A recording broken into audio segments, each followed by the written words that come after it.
আসসালামু আলাইকুম। এখন দেখবেন সংবাদ শিরোনাম। সশ্রদ্ধ চিত্তে তারেক রহমান সশস্ত্র চিত্রে শপথ করিতেছি যে আমি আইন অনুযায়ী সরকারের প্রধানমন্ত্রী পদের কর্তব্য বিশ্বস্ততার সহিত পালন করিব। দেশের 11তম প্রধানমন্ত্রী হিসেবে শপথ নিলেন তারেক রহমান। প্রবীণ নবীনের সমন্বয়ে মন্ত্রী প্রতিমন্ত্রীর দায়িত্ব পেলেন 49 জন। আমি বাংলাদেশের প্রতি অকৃত্রিম বিশ্বাস ও আনুগত্য পোষণ করিব। হিসেবে শপথ জামায়াত এনসিপি সহ নির্বাচিত স্বতন্ত্র সংসদ সদস্যদের। বিরোধী নেতা doctor Shafiqur Rahman, chief whip Nahid Islam. স্বরাষ্ট্র মন্ত্রণালয়ের দায়িত্ব পেলেন 3 অভিজ্ঞ ফখরুল, খসরু ও সালাউদ্দিন। পররাষ্ট্রে টেকনোক্র্যাট খলিলুর, বিদ্যুৎ জ্বালানিতে টুকু। দেশের 11তম প্রধানমন্ত্রী হিসেবে শপথ নিলেন বিএনপি চেয়ারম্যান তারেক রহমান। জাতীয় সংসদ ভবনের দক্ষিণ প্লাজায় রাষ্ট্রপতি মোহাম্মদ শাহাবুদ্দিন প্রধানমন্ত্রী হিসেবে তারেক রহমানকে শপথ বাক্য পাঠ করান। একই সাথে শপথ নিয়েছেন 25 জন মন্ত্রী, 24 জন প্রতিমন্ত্রী। মন্ত্রিসভার শপথ অনুষ্ঠানে তারেক রহমানের সাথে ছিলেন স্ত্রী জুবাইদা রহমান ও মেয়ে জাইমা রহমান। অনুষ্ঠানে আরও উপস্থিত ছিলেন প্রধান উপদেষ্টা ডক্টর মোহাম্মদ ইউনূস। এছাড়া দেশি বিদেশি অন্তত 1000 অতিথি এই শপথ অনুষ্ঠানে অংশ নেন। ধন্যবাদ মাননীয় নবনিযুক্ত। জুলাই গণ অভ্যুত্থান এবং 18 মাসের অন্তর্বর্তীকালীন শাসনের অবসান ঘটিয়ে যাত্রা শুরু করল ত্রয়োদশ জাতীয় সংসদ। বিপুল সংখ্যাগরিষ্ঠতায় সরকার গঠন করল বিএনপি। জাতীয় সংসদের সংখ্যাগরিষ্ঠ সদস্যের জাতীয় সংসদ ভবনের দক্ষিণ প্লাজায় এ জমকালো আয়োজন নতুন সরকারের শপথ গ্রহণের।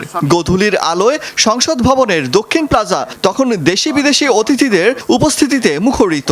পবিত্র কুরআন তেলাওয়াতের মধ্য দিয়ে শুরু হয় শপথের মূল আনুষ্ঠানিকতা। রাষ্ট্রপতি মোহাম্মদ শাহাবুদ্দিনের সামনে দাঁড়িয়ে দৃঢ় কণ্ঠে শপথ বাক্য পাঠ করেন তারেক রহমান। সশস্ত্র চিত্রে শপথ করিতেছি যে আমি আইন অনুযায়ী সরকারের প্রধানমন্ত্রী পদের কর্তব্য বিশ্বস্ততার সহিত পালন করিব। আমি বাংলাদেশের প্রতি অকৃত্রিম বিশ্বাস ও আনুগত্য পোষণ করিব। আমি সংবিধানের রক্ষণ সমর্থন ও নিরাপত্তা বিধান করিব। প্রধানমন্ত্রীর শপথের পর পর্যায়ক্রমে 25 জন মন্ত্রী এবং 24 জন প্রতিমন্ত্রীকে শপথ বাক্য পাঠ করান রাষ্ট্রপতি। এর মাধ্যমেই আনুষ্ঠানিকভাবে যাত্রা শুরু হলো 2/3 আসনে জয়ী বিএনপি সরকারের। গণতন্ত্রে ফেরার এই ঐতিহাসিক শপথ অনুষ্ঠানে যোগ দিতে সকালেই ঢাকায় পৌঁছান মালদ্বীপের রাষ্ট্রপতি ডক্টর মোহাম্মদ মুইজ। আসেন ভুটানের প্রধানমন্ত্রী দাশো শেরিং তোবগে। ভারতের প্রতিনিধিত্ব করেছেন লোকসভার স্পিকার ওম বিড়লা। এছাড়া পাকিস্তান, নেপাল ও শ্রীলঙ্কার উচ্চ পর্যায়ের প্রতিনিধিদের সরব উপস্থিতি প্রমাণ দেয় দক্ষিণ এশিয়ায় বাংলাদেশের এই নতুন নেতৃত্বের প্রতি গভীর সমর্থন ও আগ্রহ। বিশেষ এই মুহূর্তে তারেক রহমানের পাশে ছিলেন স্ত্রী ডক্টর জুবাইদা রহমান ও কন্যা জাইমা রহমান। অনুষ্ঠানে বিদায়ী অন্তর্বর্তীকালীন সরকারের প্রধান উপদেষ্টা ডক্টর মোহাম্মদ ইউনূস সহ উপস্থিত ছিলেন দেশি বিদেশি প্রায় 1000 আমন্ত্রিত অতিথি। শপথের খাতায় স্বাক্ষরের মধ্য দিয়ে অবসান হলো দীর্ঘ রাজনৈতিক প্রতীক্ষার।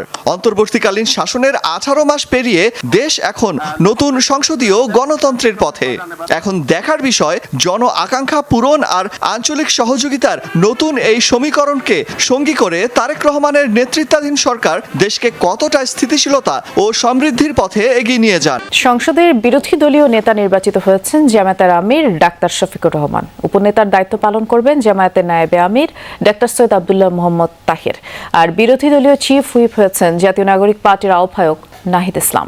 সংসদ সদস্যদের শপথ নেয়ার পর সংসদীয় বোর্ড সভায় সর্বসম্মতিক্রমে এই সিদ্ধান্ত নিয়েছেন বিরোধী দলীয় সংসদ সদস্যরা। এ সময় সংবিধান সংস্কার পরিষদে সরকার দলীয় সাংসদদের শপথ না নেওয়ার সমালোচনা করেন বিরোধী দলীয় এমপিরা।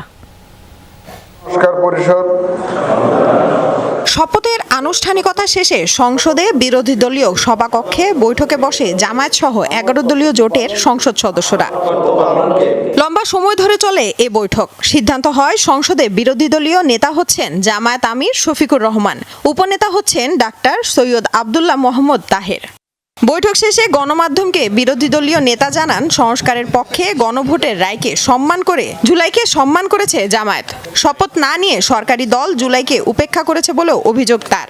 আমরা গণভোটের রায়কে সম্মান করেছি, জুলাইয়ের আকাঙ্ক্ষাকে সম্মান করেছি, যারা আমাদেরকে ভোট দিয়েছেন তাদেরকে সম্মান করেছি এবং আমরা একমত হয়েছি যে এই শপথ নেওয়া আমাদের কর্তব্য। তবে আমরা মনে করি সরকারি দল শপথ না নিয়ে তারা জুলাইকে উপেক্ষা এবং অবজ্ঞা করেছেন। সংসদে বিরোধী দলীয় চিফ হুইপ নাহিদ ইসলাম বলেন, সরকার গঠনের প্রথম দিনই প্রতিশ্রুতি ভঙ্গ করেছে বিএনপি। এর মধ্য দিয়ে আইনি ও সাংবিধানিক যে জটিলতা তৈরি হবে তা দ্রুত নিরসনের দাবি করেন তিনি। নাহিদ ইসলাম আরও বলেন, ইলেকশন ইঞ্জিনিয়ারিং এর যে অভিযোগ করা হচ্ছিল তা প্রমাণিত হয়েছে অন্তর্বর্তীকালীন সরকারের উপদেষ্টা খলিলুর রহমানকে মন্ত্রী করার মধ্য দিয়ে। খলিলুর রহমান উনি যদি বিএনপির সরকারে মন্ত্রী হন বা সরকারের অংশ হন, তাহলে কিন্তু একটা প্রশ্ন উঠবে যে আগের অন্তর্বর্তী সরকারে উনি তাহলে ওই রাজনৈতিক দলের পক্ষ হয়ে কাজ করেছেন। এবং নির্বাচনে যে ইঞ্জিনিয়ারিংয়ের কথা আমরা বলতেছি, আমরা যেটা দেখলাম যে কারচুপি হলো, ফলাফলে কারচুপি হলো এবং অনেকগুলো আসন হারিয়ে দেওয়া হলো আমাদেরকে, এবং পরিকল্পনা করে 2/3 আসন সরকারি দল নিয়ে নিল। এই সংবিধান সংস্কার যাতে না হয়, এই জটিলতা, এটা কিন্তু পুরাটা একটা ইঞ্জিনিয়ারিং আজকে আমরা দেখতে পাচ্ছি। বিরোধী দলীয় নেতা জানান, দেশ ও দেশের স্বার্থের বিরুদ্ধে কোনো কিছু দেখলে দেশের জনগণকে সাথে নিয়ে প্রতিবাদ আর প্রতিরোধ করবে এই বিরোধী দল। বিভিন্ন জায়গায় হামলা ভাঙচুর বন্ধে সরকারকে পদক্ষেপ নেয়ার আহ্বানও জানান তিনি। অর্পিত দায়িত্ব পালনের অঙ্গীকার করে শপথ নিয়েছেন নবনির্বাচিত বিএনপি, জামায়াত, এনসিপি ও স্বতন্ত্র সংসদ সদস্যরা। তবে সংবিধান সংস্কার পরিষদের সদস্য হিসেবে বিএনপি ও তাদের মিত্র দল এবং বিদ্রোহী স্বতন্ত্র এমপিরা শপথ নেননি। অবশ্য দুটি শপথই নিয়েছেন জামায়াত নেতৃত্বাধীন 11 দলীয় জোটের নির্বাচিত সদস্যরা। জুলাই যোদ্ধাদের দল এনসিপি প্রথমে শপথ নিতে গড়িমসি করলেও পরে আবার আলাদাভাবে দুটি শপথই নেন তারা। নতুন নির্বাচিত এমপিরা জানান, সব দলের অংশগ্রহণে এবারের সংসদ হবে প্রাণবন্ত, জবাবদিহিতামূলক। নতুন বাংলাদেশের নতুন সংসদ শপথ নিতে নির্ধারিত সময়ের আগেই আসতে শুরু করেন ত্রয়োদশ জাতীয় সংসদের নবনির্বাচিত সংসদ সদস্যরা। শপথকক্ষে প্রধান নির্বাচন কমিশনার এএমএম নাসিরউদ্দিন প্রবেশের আগে বিএনপির সংসদ সদস্যদের উদ্দেশ্যে কথা বলেন কক্সবাজার 1 আসনের এমপি ও স্থায়ী কমিটির সদস্য সালাউদ্দিন আহমেদ। জানান, তারা নির্বাচিত হয়েছেন সংসদ সদস্য হিসেবে, সংবিধান সংস্কার পরিষদের সদস্য হিসেবে শপথ নেবেন না। নীল কালার।